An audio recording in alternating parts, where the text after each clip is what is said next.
बात कर लेते हैं इस वक्त की बड़ी खबर की, जो कि शराब कांड से जुड़ी हुई है। शराब कांड से मौत से हाहाकार मचा हुआ है। शराब कांड में लगातार मौत का आंकड़ा बढ़ रहा है। जहरीली शराब कांड में 80 से ज्यादा की मौत हो चुकी है। अभी भी कई लोगों की हालत गंभीर बताई जा रही है। एनएचआरसी की टीम बिहार पहुंच गई है और इस मामले की जांच कर रही है।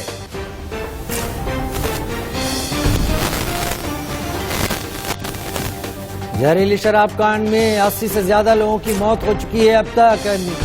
नेशनल ह्यूमन राइट्स कमीशन, राष्ट्रीय मानवाधिकार आयोग की टीम बिहार पहुंच गई है और मामले की जांच कर रही है।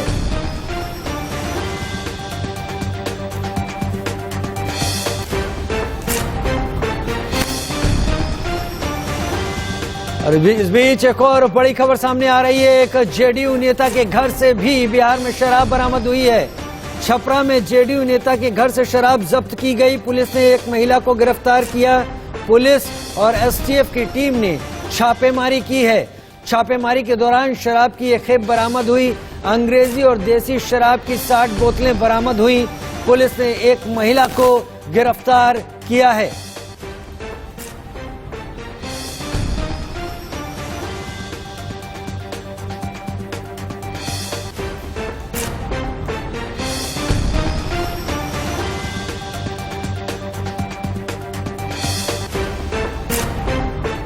मीडिया का माध्यम से मालूम भइल कि हमरा घर में एगो घर हमरा 32 साल छोड़ला भइल आ टूटल भांगल बा।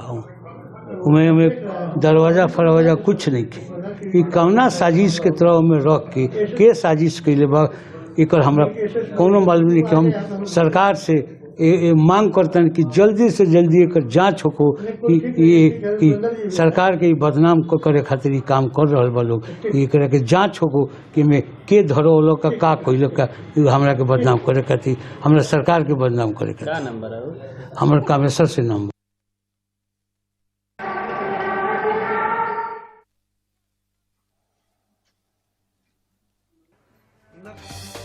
दो तस्वीरें इस वक्त दिखाई पड़ रही हैं आपको। दो तस्वीरें, एक तरफ बिहार पुलिस छापेमारी कर रही है अवैध शराब की भट्टियों पर, जहां पर शराब बनाई जाती रही। दूसरी तरफ जेडीयू नेता के घर से शराब बरामद होने की खबर आई है सामने। ये तस्वीरें भी आप देख रहे हैं। दो तस्वीरें बता रही हैं बिहार के शराब कांड के बाद क्या स्थिति है बिहार में।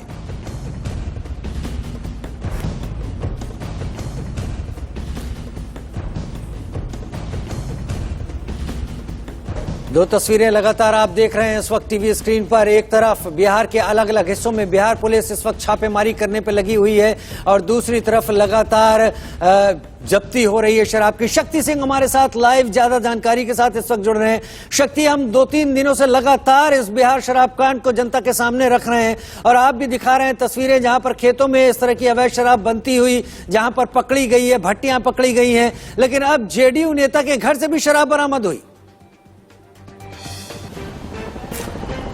जी, निश्चित रूप से देखिए, जिस तरह से छपरा और सीवान और बेगूसराय में जहरीली शराब से मौतें हुई है, उसके बाद जो है प्रशासन जो है अलर्ट मोड में है और लगातार जो है छापेमारी भी की जा रही है। ड्रोन का भी सहारा लिया जा रहा है। लेकिन सबसे बड़ी बात यह है कि जेडीयू के नेता हैं मधौरा छपरा में, जहां पे सबसे ज़्यादा मौतें हुई और उस इलाके में जेडीयू के नेता हैं, उनके आवास से जो है शराब की बोतलें बरामद हुई। हालांकि उन्होंने कहा कि जो रेंटर है, उनके यहाँ किराएदार है, उनके यहाँ बरामद हुई है और एक महिला की गिरफ्तारी भी हुई है। लेकिन बड़ा सवाल यह है कि जब तमाम लोग जो है छापेमारी पुलिस प्रशासन कर रहे हैं राज्य में शराब के बारे में, जो जेडीयू के नेता कर रहे हैं कि बाहर से शराब आ रही है, ऐसे में जेडीयू के नेता के आवास पर अगर शराब की बोतलें बरामद होती है, भले उनके किराएदार के यहाँ बरामद होती है, लेकिन उसकी जानकारी उन्हें होनी चाहिए थी। ऐसे में जो है ये सवाल है कि जब जेडीयू के नेता ही आरोप, जिस तरह से बीजेपी भी लगा रही है कि जेडीयू के नेता इसमें शामिल है, हालांकि जेडीयू की तरफ से भी ये आरोप लगाए जा रहे हैं, लेकिन जिस तरह से मढ़ौरा में शराब की बोतलें जेडीयू नेता के आवास से बरामद हुई, बड़ा सवाल है कि जेडीयू के नेताओं को भी इसे जेडीयू के नेताओं को क्या किसी तरह की कोई पुलिस कार्रवाई इस नेता के खिलाफ की जा रही है? क्योंकि जहां भी शराब बरामद होती है, मुख्यमंत्री नीतीश कुमार तो कहते हैं शराब रखना, खरीदना, बेचना, उसका सेवन करना, यह सब अपराध की तहत आता है। जी, निश्चित रूप से जिस तरह से बिहार में जब से 2016 में शराबबंदी हुई है, उसके बाद जहां भी जो शराब की बोतलें बरामद हुई है, आपको बताएं कि इससे पहले भी कई लोगों के घर पे शराब की बोतलें बरामद हुई थी, तो सरकार ने उस मकान को जो है सीज कर लिया था और वहां पे जो है सरकारी स्कूल या फिर किसी तरह के और सरकारी संस्थाओं को जो है दे दिया गया था। लेकिन अब ऐसे में ये सवाल है कि अगर जेडीयू नेता की आवाज़ से ये शराब की बोतलें बरामद होती है, तो क्या अब जो है प्रशासन की ओर से जो उनके जो मकान है उसको सीज किया जाएगा या फिर वहाँ पे भी जो है किसी तरह का कोई सरकारी संस्था को दे दिया जाएगा, ये देखने वाली बात होगी। जी, आप बने रहिए हमारे साथ। शक्ति, तमाम खबरें लगातार शराब कांड से जुड़ी हुई आ रही हैं और इस वक्त बड़ी खबर एक और आ रही है। शराब कांड के बाद एक्शन में बिहार के डीजीपी आरएस भट्टी, बिहार के नए डीजीपी ने हाई लेवल बैठक मीटिंग बुलाई है। छपरा के टॉप 10 अपराधियों की इस बैठक में लिस्ट भी मांगी गई है ताकि उनको भी पकड़कर उनके जरिए भी तमाम चीजें पता की जा सके। टॉप 10 अपराधियों की लिस्ट डीजीपी ने मांगी है और इसके तहत एक बात समझ में आती है कि अब भारी दबाव है, पुलिस के ऊपर भी भारी दबाव है, सरकार के ऊपर भी, कि बिहार में हुए शराब कांड के बाद कार्रवाई न केवल करें बल्कि उस कार्रवाई का दिखना भी सामने आना चाहिए।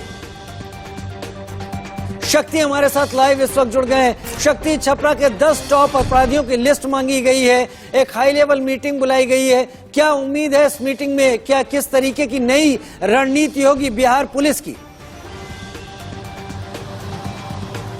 देखिए, बिहार के नए डीजीपी जो भट्टी हैं, उनकी जो छवि है वो काफ़ी कड़क पुलिस ऑफिसर की रही है। इससे पहले भी जो है वो जब बिहार कैडेट के थे तो यहाँ पे जो है सीवान में उनकी पोस्टिंग हुई थी और उस दौरान उन्होंने शहाबुद्दीन पे लगाम लगाई थी और तमाम कई आपराधिक मामलों में भी जो है उनकी जो छवि है काफ़ी कड़ी रही है। ऐसे में उनको बिहार का डीजीपी बनाया गया है। ऐसे में अब जो आज आपको बता दें कि इसको लेकर वो हाई लेवल मीटिंग भी कर रहे हैं, जिसमें तमाम जो बिहार के डीआईजी, आईजी लेवल के अधिकारी होंगे और वीडियो कॉन्फ्रेंसिंग के माध्यम से तमाम जिलों के एसपी और थाना प्रभारी भी इसमें मौजूद रहेंगे और वो जिस तरह से शराब को लेकर जो बिहार सरकार की किरकिरी हो रही है उसको लेकर पुलिस को जो इकबाल खत्म हो गया उसको लेकर भी वो अधिकारियों को निर्देश देंगे और जमीनी जो जमीनी स्तर पर जो पुलिस का अभियान चलाया जा रहा है उस पर भी तेजी लाने के लेकर जो वो निर्देश दे सकते हैं। अब ऐसे देखने वाली बात होगी जो भट्टी जैसे कड़क अधिकारी जब डीजीपी के पोस्ट पे आए हैं तो उनका कितना असर जो है और कितना खौफ जो है शराब माफियाओं पर भी पड़ेगा, ये आने वाला समय बताएगा। जी, समय बताएगा। लेकिन इस बीच एनएचआरसी की टीम भी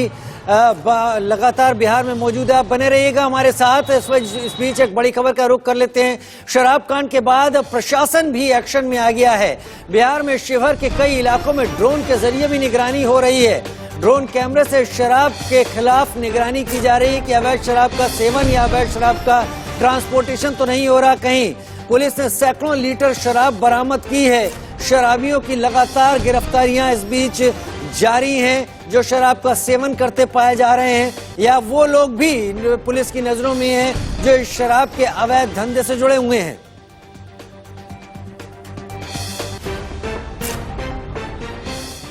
के माध्यम से अभियान चलाया जा रहा है जिसमें रसीदपुर के दोनों छोर पे रोड के दोनों साइड में अच्छी बरामदगी हुई है। लगभग 300 केजी जावा महुआ विनष्ट किया गया है घटनास्थल पे। किसी की गिरफ्तारी भी हुई है सर? अभी तक तो गिरफ्तारी नहीं हुई। यहाँ चिन्हित किया जा रहा है सर। हाँ, इसमें पता लगाने की कोशिश किया जा रहा है कि ये जो प्रदर्शन था किसका था।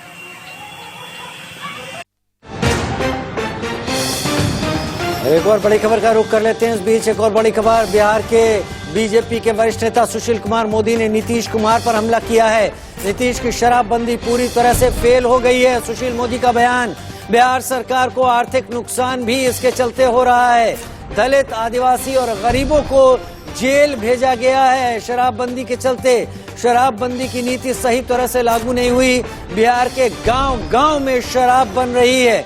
पुलिस की सरपरस्ती में ये शराब बन रही है। सुशील मोदी ने बड़े आरोप लगाए हैं नीतीश कुमार पर। राष्ट्रीय मानवाधिकार आयोग की टीम अगर बिहार आ रही है तो नीतीश इसमें घबराने की क्या जरूरत है? क्यों परेशान है? अगर आपने झूठ नहीं कहा, कोई गलत नहीं किया, आपको छिपाने के लिए नहीं है, तो फिर डरने की क्या बात है? और देखिए, जो ह्यूमन राइट्स कमीशन है ये एक स्वायत्त शासित संस्था है, स्वतंत्र संस्था है और ये बीजेपी शासित राज्य में भी जाती है। ये कोई आयोग पहली बार किसी राज्य में नहीं जा रही है। इसको कोई बीजेपी और गैर बीजेपी से मतलब नहीं है। अगर किसी राज्य का मुख्यमंत्री इतना निर्दयी हो जाए, इतना संवेदनहीन हो जाए, तो कहे कि जो पिएगा सो मरेगा और मुआवजा देने से इनकार कर दे, और 100 से ज़्यादा लोग मर जाए, लोग कहें कि केवल 38 लोग मरे हैं, तो वैसे राज्य में क्या मानवाधिकार आयोग को जाने की आवश्यकता नहीं है? क्या गरीब का कोई मानव अधिकार नहीं है? क्या उन विधवाओं का कोई अधिकार नहीं है? क्या उन अनाथ बच्चों का कोई अधिकार नहीं है? इसलिए नीतीश जी, मानवाधिकार आयोग की अगर टीम गई है तो उनको पूरी बात बताइए, उनको जांच करने दीजिए, उसे कामे अड़ंगा मत डालिए। शराबबंदी हो इसके पक्ष में सब लोग था, लेकिन उसका स्वरूप क्या हो, बिहार सरकार इस मामले में बिल्कुल अक्षम है और वहाँ रक्षक भक्षक हो गया। पुलिस जब जाती है, जैसे आपको हम बतला दें, एक उदाहरण देते हैं, कोई ट्रक पकड़ाया, शराब का ट्रक पकड़ाया, वो थाने पर जाता है, यदि उसमें 500 बोतल शराब है तो FIR होता है 200 बोतल पर, और 300 बोतल थाना में रख करके उसका ब्लैक में बेचा जाता है। बड़े आरोप बिहार सरकार के ऊपर। शक्ति हमारे साथ लाइव इस वक्त जुड़े हुए हैं। शक्ति, NHRC की टीम को लेकर हंगामा हो रहा है, NHRC की टीम का आज का क्या कार्यक्रम है, कहां कहां जा रही है? देखिए, जिस तरह से भारतीय मानव अधिकार आयोग की टीम जो है बिहार जब से आने की उसकी बात हुई, उसी समय जो है बिहार के में जो है इसको लेकर राजनीति भी तेज हो गई है। कल हालांकि टीम आई और छपरा में जो है सदर अस्पताल पहुंची और उस दौरान जो है वहां के सिविल सर्जन और तमाम जो डॉक्टर थे उनसे बातें की और सारे रिपोर्ट इकट्ठे की, कितने लोग जो यहाँ एडमिट हुए, कितनों का पोस्टमार्टम हुआ, कितने को पटना रेफर किया, तमाम तरह की जानकारी जो है राष्ट्रीय मानवाधिकार आयोग के सदस्यों ने ली। और आज भी जो छपरा के कई जिलों में माफ कीजिए, छपरा के कई थाना क्षेत्रों में मसरक हुआ, मसौढौरा और तमाम जो क्षेत्र हैं जहां पर सबसे ज़्यादा मौतें हुई, वहां भी जो है राष्ट्रीय मानवाधिकार आयोग की टीम जो है वहां पहुंचेगी और सब जानकारी इकट्ठा करेगी और उसके बाद अपनी रिपोर्ट सौंपेगी। लेकिन इसको लेकर जो है लगातार जो है बयानबाजियों का दौर जो है वो शुरू है। JDU की तरफ से और RJD की तरफ से कहा जा रहा है कि केंद्र की एजेंसियां हैं और जहां भी BJP के साथी राज्य है वहां पे अगर कोई घटना घटती है तो वहां पे क्यों नहीं जांच टीम जाती है, बिहार क्यों आई है जहां पे BJP की सत्ता नहीं रहती है, उसी राज्यों को इस तरह से डराया जाता है। और इसको लेकर ही जो है अब BJP की तरफ से भी पलटवार किया गया है। सुशील मोदी ने कहा है कि बिहार सरकार अगर गलती नहीं है सरकार की या किसी की, तो आखिर जांच से क्यों डर लग रहा है। तो इसमें बड़ा सवाल है। लगातार जो है आयोग को लेकर जो है कंट्रोवर्सी भी चल रही है और पक्ष और विपक्ष दोनों तरफ से जो है इसको लेकर बयानबाजी भी हो रही है। नजर बनाए रखिएगा आज NHRC का मूवमेंट क्या रहता है, कहां कहां वो और जाती है, इस सिलसिले में क्या क्या जांच करती है। फिलहाल के लिए बहुत शुक्रिया शक्ति हमारे साथ जुड़ने के लिए।